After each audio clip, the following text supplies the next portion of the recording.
Welcome to The Explainer. Today, we're unpacking the New Zealand National Party's ambitious new KiwiSaver proposal, but we're also digging into the strategic political maneuvering hiding just beneath the surface. It's a policy that promises to totally reshape retirement savings, but if you listen to the analysts, it might actually be setting the stage for a much larger and historically much more controversial change. All right, let's just dive right in. Here's our agenda for today. First up, we'll look at the Compulsory KiwiSaver proposal itself. Second, we'll be breaking down those specific changes. Third, the political reaction. Fourth, exactly how they plan on funding the promise. And finally, number 5, the overarching superannuation strategy. Okay, Part 1. Compulsory KiwiSaver proposed. The announcement. To set the scene, we're starting at the National Party's 90th Annual General Meeting in Lower Hutt. Going into this event, the party was really pushing this Building the Future slogan, and you could tell the anticipation was just palpable. The energy in that room? Absolutely electric. When Prime Minister Christopher Luxon took the stage to announce a sweeping overhaul of the nation's retirement savings scheme, reporters on the ground said the standing ovations were bigger, longer, and louder than anything they'd seen since the days of John Key. It was just a massive show of party support for this new pitch. Now, Luxon framed this announcement not as a penalty, but as a forward-looking way to make sure everyone gets a shot at a much better retirement. His argument is that by getting invested early, everyday New Zealanders can reap the massive benefits of compounding returns over their entire lifetime, no matter what their background or current circumstances are. Moving on to Part 2, breaking down the changes, focusing on the policy mechanics. Let's see how this actually translates into tangible policy. Because honestly, these aren't just minor tweaks. We're talking about significant shifts that are going to affect babies, parents, your average worker, and folks over 65. What's really striking here is just the sheer breadth of what they're proposing. If re-elected, National is planning to make KiwiSaver compulsory for literally all workers starting in July 2028. But they aren't stopping there. The policy covers every stage of life. We're talking automatic enrollment for newborns, support for parents taking time off, right through to mandating employer contributions for people who choose to keep working past the traditional retirement age of 65. For new families, there is one crucial number you need to know, and that is $1,500. This is the proposed baby boost. It's basically a kickstart payment that the government would automatically deposit into the brand new KiwiSaver accounts of newborns. So it's a very immediate, tangible investment in the next generation. And alongside that baby boost, the government would also step in to make contributions for parents who are on paid parental leave. If you've ever stressed about your nest egg taking a hit while you're home raising kids, you can totally see why these mum and dad sweeteners were such huge vote winners in the room. In fact, the absolute biggest applause of the entire conference happened right here when Luxon declared that choosing to be a parent shouldn't cost you your retirement savings. Section 3. The political reaction. Or, as you might expect, a divided house. Because come on, it's an election year. A major policy shift like this is guaranteed to kick up a storm across the political spectrum, and the reactions were definitely swift and very divided.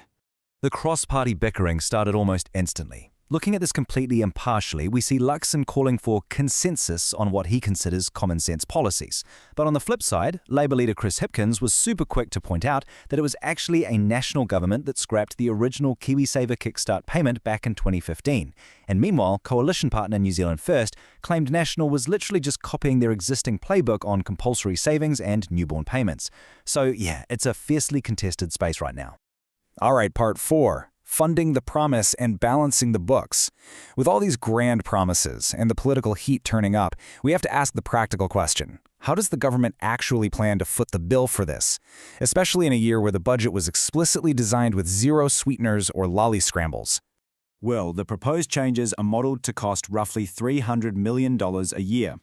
Luxon confidently stated that this can be funded easily and conservatively right out of the current $2.5 billion budget operating allowances.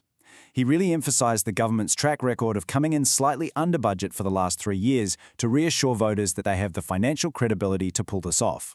But honestly, paying for it today is only half the battle. Former Mercury's chief executive, Fraser Weineray, who actually proposed a similar $5,000 birthright investment earlier, made a really fascinating point. He stressed that these multi-generational savings policies require rock-solid consensus. Think about it. Someone born next year retires in 2092. That is 21 elections worth of trust. The architecture of a reset like this needs cross-party agreement so the rules aren't just constantly being rewritten.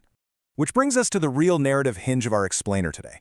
The National Party is fundamentally built on the idea of personal responsibility.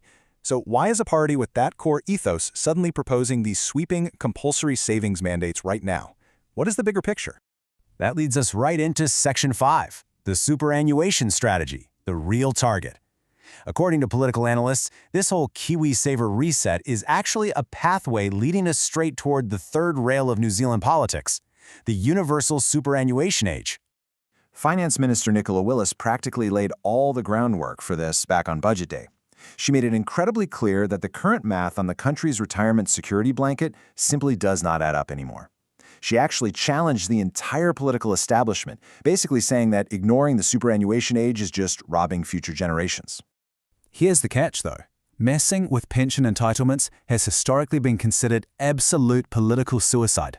Nobody, and I mean absolutely nobody, wants to be in that first cohort of New Zealanders to miss out on the pension they feel they were promised. It is just incredibly difficult to sell an age hike to the public by simply saying the country can't afford the current system. Enter what analysts are calling the Trojan horse strategy.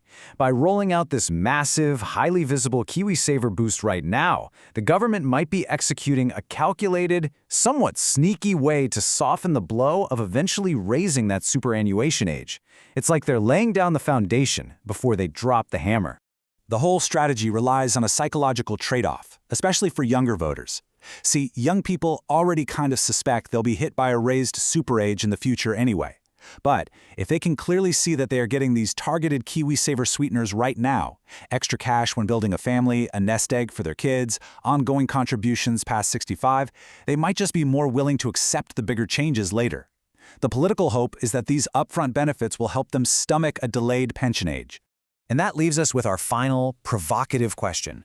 The finance minister called this a policy whose time has come. But what do you think? Is this a brilliant, necessary shift that secures New Zealand's future, or is it a carefully calculated political trade-off that voters will ultimately reject when they reckon with it at the ballot box this November? Thanks for joining me on this explainer, and I'll see you next time.